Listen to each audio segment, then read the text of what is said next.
travaux de bitumage de l'axe Kaba-Réfane sur 6 km grâce à un financement du Fonds d'entier routier autonome qui avait déjà financé la réfection de la piste. Et voilà qu'une très vieille doléance de fierté de la commune de Réfane. Nous sommes vraiment satisfaits, nous sommes très très contents.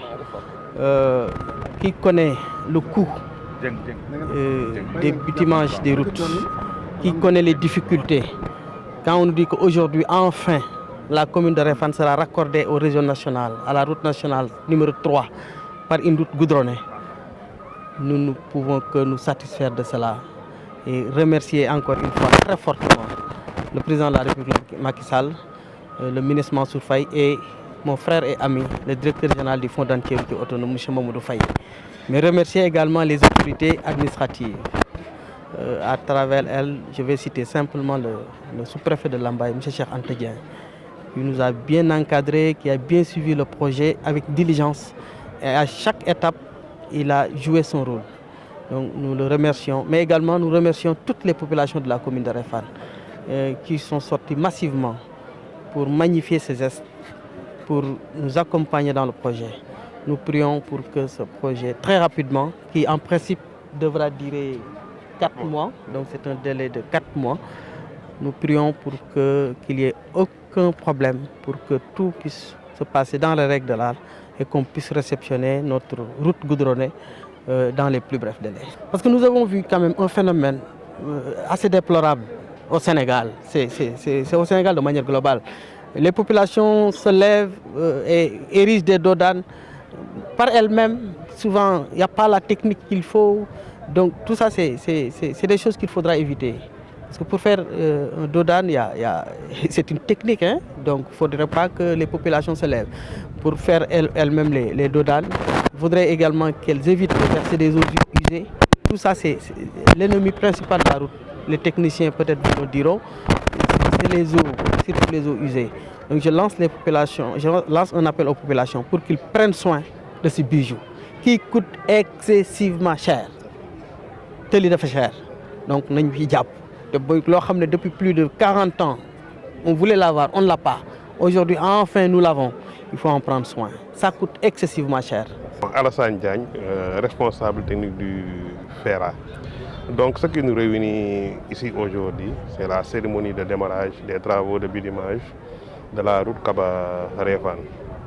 Je tiens à signaler que c'est un processus qui a démarré depuis 2019 avec une première convention entre le FERA et la commune qui consistait à aménager en route en terre le tronçon. Aujourd'hui, nous avons signé avec la commune une deuxième convention pour bitumer le tronçon. Il s'agira de faire les aménagements nécessaires en matière de revêtement, en matière de signalisation et d'aménagement, parce qu'une partie du tronçon va traverser l'agglomération de Réfane et de Kaba. Donc il y aura le programme spécial de désenclavement qui va concerner toutes les régions du Sénégal. Et ce programme a déjà démarré, c'est un programme de 376 milliards. L'objectif de ce programme, c'est vraiment d'insuffler un autre rythme dans l'entretien routier. Comme vous le savez, l'État du Sénégal investit beaucoup d'argent dans l'entretien des routes. Et ce que nous constatons, surtout pour les routes non revêtues, au bout de 2 ans, on est obligé de revenir pour faire l'entretien. Donc le chef de l'État nous a instruit avec l'AGEROUTE et la direction des transports routiers de lancer ce programme. Le programme est déjà lancé, qui va consister à réhabiliter les routes existantes, les routes revêtues existantes, mais en plus de cela, l'essentiel en tout cas des routes en terre à travers tout le Sénégal seront revêtues dans les 3 prochaines années.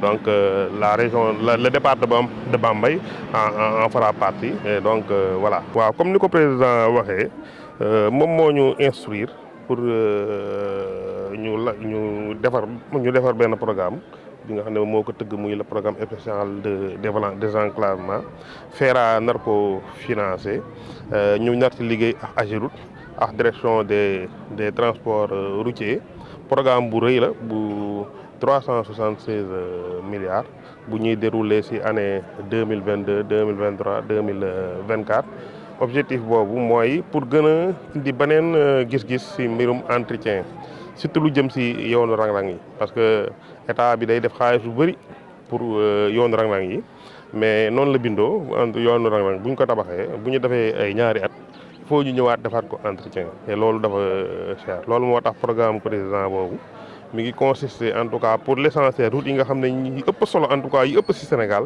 yi ci ëpp dañ koy goudronner l'objectif mooy wàññi en tout cas le maximum possible les routes rang-rang yi def ko yëpp ay route goudron comme ça loolu dinañu permettre ñu def ay économies yu am solo en matière d'entretien programme boobu nag mi ngi concerné Sénégal yëpp donc département de Bambey itam ci la bokk programme bi commencé na te fii wax du yàgg Sénégal yëpp dinañ gis impact boobu muy am ci population yi. Oui, ce qui sera fait, il faut parler d'abord de ce qui a été entamé de notre côté. Ce qui nous revient dans ce genre de programme, c'est d'approuver les accords préalables entre la commune et FERA, entre les différents prestataires qui ont signé une convention avec la commune. Et cela, il faut le dire, nous sommes mobilisés au niveau de la sous-préfecture pour que chaque fois que de besoin, qu'on prenne tout le temps nécessaire d'étudier les conventions, malgré leur caractère volumineux, et de les approuver dans les délais. Parce que nous étions conscients de l'importance du projet et du retard qu'il a accusé. Donc cela a été déjà fait. Maintenant, dans sa phase de réalisation, comme je l'ai dit, nous serons là en tant que représentants du ministre délégué du président de la République et chargé de contrôler l'action de la commune. À ce triple niveau, nous sommes engagés à veiller à ce que ce travail se fasse de la meilleure des manières au grand bénéfice des populations. Et pour cela, comme je l'ai dit tantôt, connaissant le chargé des travaux de l'entreprise Colas, qui est issu d'une grande famille d'entrepreneurs routiers que je connais parce que je les ai administrés dans un passé récent. Donc, il est issu de la famille d'Aliou Ardosso, qu'on ne présente plus. Donc, si on me dit que c'est celui-là qui est chargé des travaux, j'ai la conscience tranquille pour tout ce que sa famille a fait au Sénégal et en Afrique de l'Ouest. Parce qu'ils ont une multinationale de la route de travaux publics. Donc, sur ce, je suis rassuré. Ensuite, le contrôleur et M. Kunta, tout ça, c'est de l'expertise avérée que M. le maire a eu la chance de décrocher. Donc, nous savons que cette route sera bien faite. Et au finish, elle fera partie des meilleures routes et elle va mieux raccorder Réfane au réseau national. Donc, nous nous réjouissons de cela. Quand on sait que l'arrondissement connaît un peu d'effervescence en matière de route, nous avons déjà la route Gawan-Tcheitou, Bambey-Tcheitou, Bambey-Gawan-Tcheitou. Nous avons celle-là et nous prions que d'autres suivent. Et Inch'Allah, ce n'est qu'un prélude pour des infrastructures structurantes, désenclavantes, pour mieux asseoir l'entrepreneuriat économique agricole qui est attendu au profit des jeunes et des femmes pour qu'enfin la zone puisse décoller et se raccorder au niveau de l'économie nationale et internationale.